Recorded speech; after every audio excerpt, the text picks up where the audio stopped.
Hello friends, రేపటి promo episode ఇప్పుడు ఈ వీడియోలో చూడండి.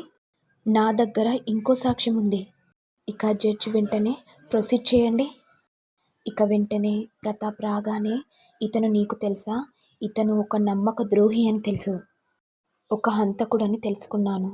అప్పుడే నాకు అర్థమైంది, ఇలాంటి హంతకులు జనసంచారం చేసే రోడ్డు మీద ఉండకూడదు.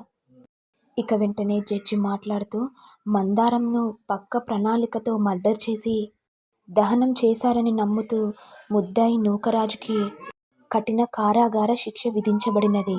అలా జడ్జి చెప్పబోతుంటే ఇంతలో రూప వచ్చి, ఒక్కసారి ఆగండి సార్.